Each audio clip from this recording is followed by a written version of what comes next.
Game Beard.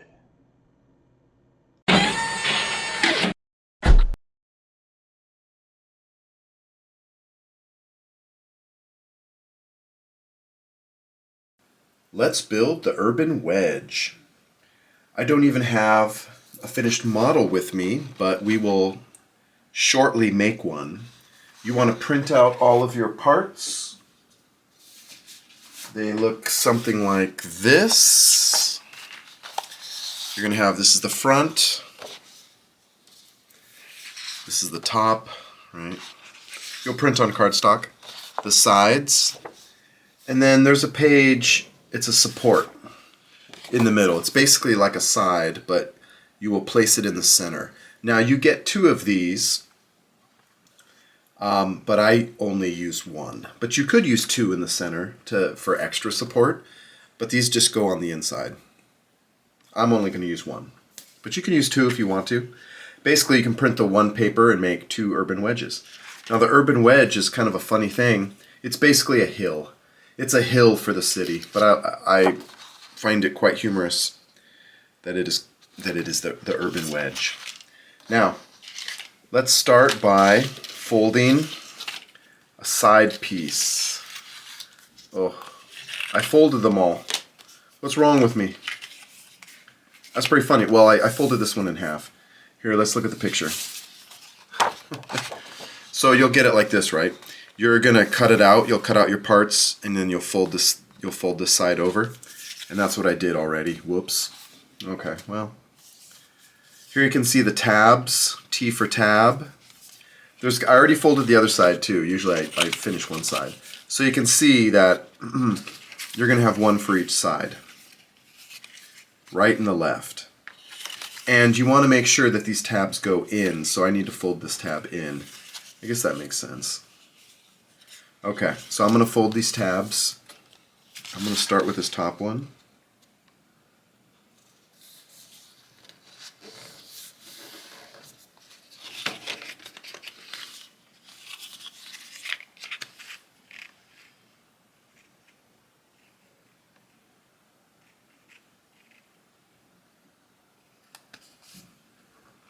Okay.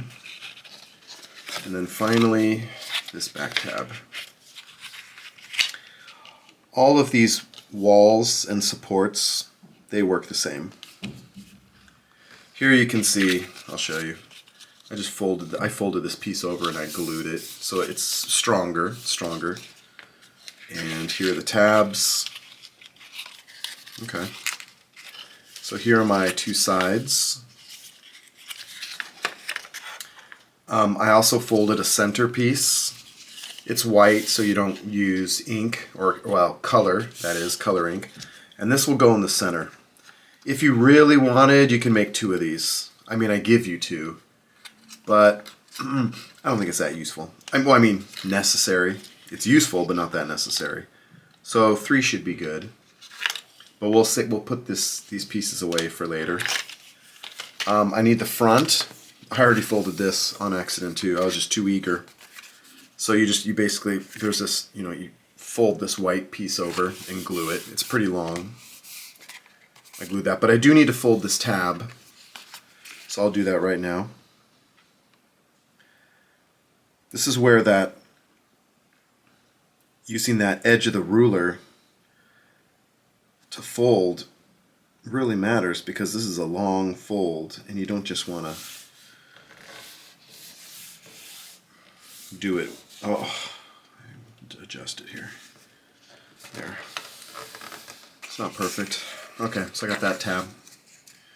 Okay, so not so bad. Now, here's the top. I had to trim some white off the edges. And there's going to be a fold. I don't remember exactly where, so I'm going to use my side piece to inform me. It's right... Wow. Boy, that line is...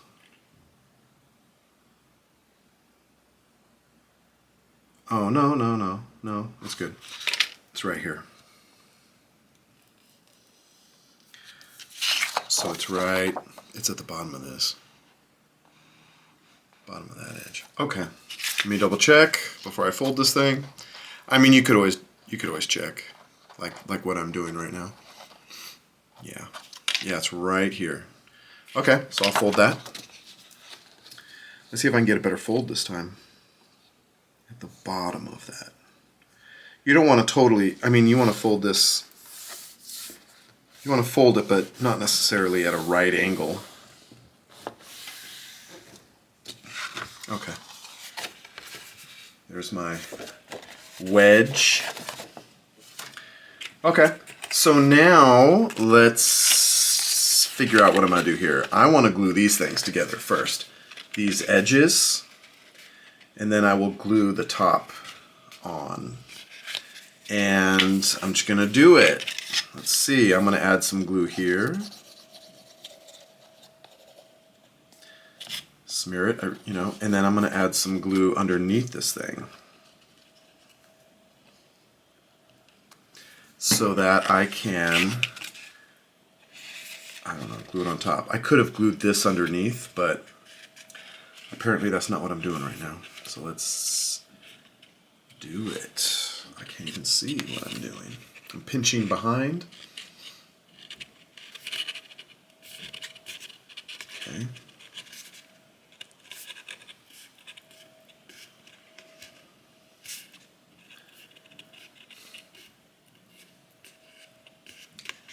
Alright.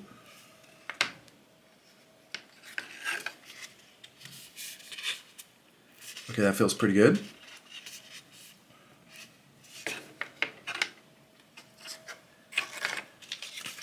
Okay, and then I'm going to do the other side as well. Same thing.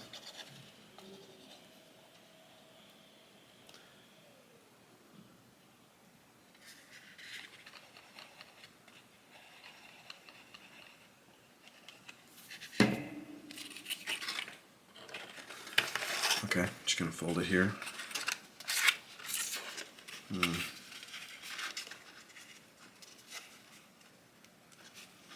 I'm going to pinch this first. Get that really good. I'm going to fold it over. And get that. Probably shouldn't have glued that part yet in case I have to adjust these. Whoops. Hey, you know. Yeah, maybe I won't. Maybe I won't let that. Okay. Now, I'll do this, the centerpiece. Oh, no, I can do it now. Let's do it. This one won't affect anything. So again, I'm going to glue right here. Where's the center? You would hope that that T is in the center. It looks like it is. I'm going to trust that I knew what I was doing, and I did that correctly. So let's see, I'm just going to do it. I'm just going to center it right on that. Oh, it doesn't look like it. So maybe over here a little bit. It doesn't have to be perfectly in the center. Who cares? I'm pinching on the inside there. And then I do want to get this top one. Because this one doesn't matter. These side ones matter. Maybe I'll just keep this one loose. Like this other one seems square, but this one's adjustable, so we'll be good. Pinching. I want to pinch under here too, just to make sure that that is good. Oh, look. Oh, there's is that the center line? Maybe. So you could have done two, but I don't think it's necessary. I mean, I have a couple wedges already made, and I only have one in the middle, and it seems fine. I know some of you are going to be like, no, I want to have two. It needs to be the sturdiest. Yeah, okay, that's fine. It's fine. I give you two. Okay, here we go. So now let's check this out. Let's see how this is going to work. This is just the top of it. Yeah, not bad. I'm going to glue all this at once. Okay, so, and I am going to put some glue under here so that this piece also glues in place. So I'm going to add some glue. When you do it, you definitely want to add, I always say this, on the edge, because that's where it's going to glue the most. I'm going to put glue over here.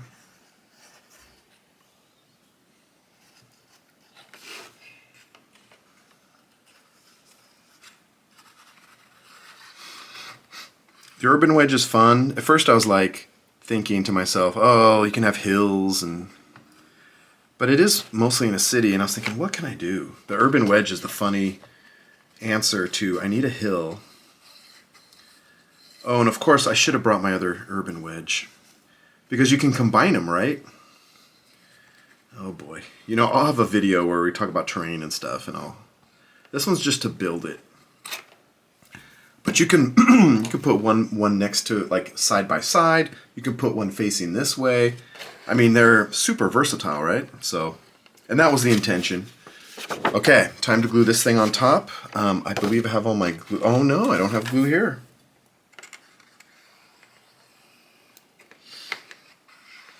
Okay.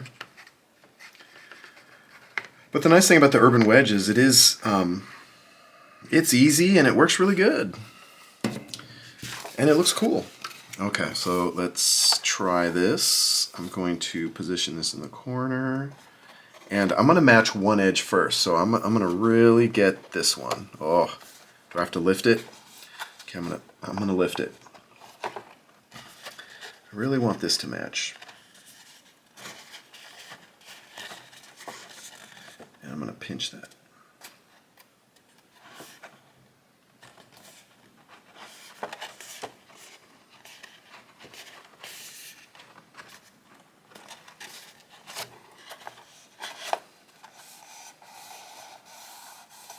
I want to get this.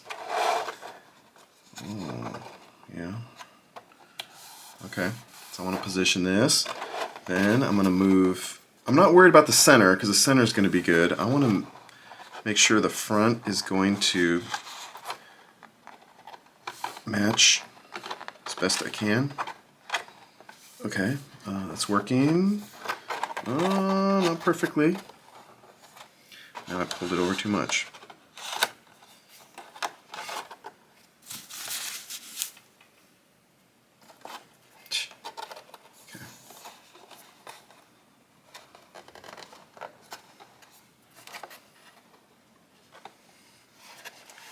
Okay.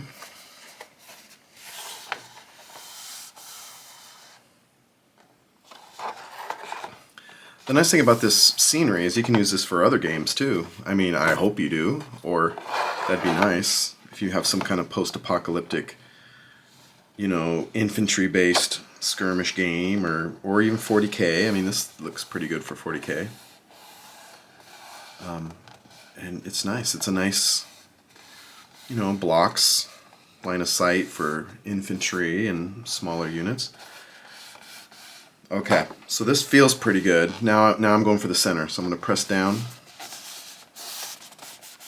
That's where the center is. Make sure I really get that. I can flip it over and pinch. Maybe I'll do that. I'm going to flip it over. Yeah.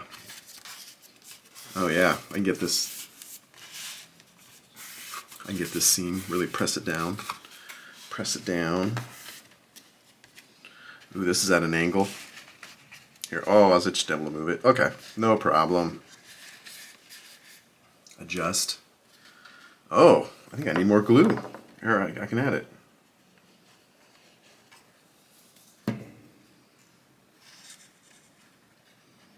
Okay. That'll make it. That'll work a little better.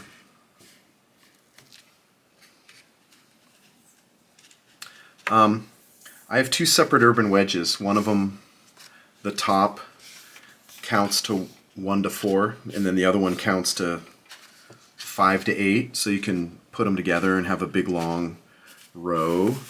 And eventually, I'll have other, you know, variations. But at the beginning of this game, you know, 2 different ones is enough. Eventually, you know, as I create content more for the game, there will be variations on the urban wedge, and I probably will go, you know, 9 to 12 and higher, and then maybe have some different colors or variations of the urban wedge. This feels pretty good. Okay, so there it is. What is the urban wedge? Well, I mean, it's a hill, it's an urban hill, but what was my thought process in the design? It's supposed to be like a truck. And do I have my truck? I do. So the truck would pull up this steep, oh, the truck would pull up, actually it would back up. It would back up here, and that's why they're numbered, right? Like 1, 2, 3, 4. It would back up, and then a crab with lift claws would load it. So like it would come up here and it would just kind of load it, and then the truck would drive off. I mean, that was the original design thought for fun. So the purpose is to have a hill in the game, but the concept is it's like a loading zone for trucks and anything else. So again, this is 1 to 4. I do have the here. I printed it out. This is the the 5 to 8. So you could put them in a row. You could have a nice long wedge, or you could have another one in front. So it's like a hill. You can go up and over.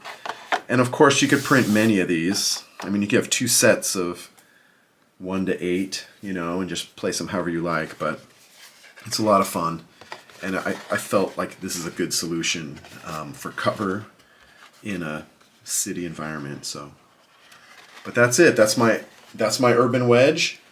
Print it out, make one, and have fun playing the game.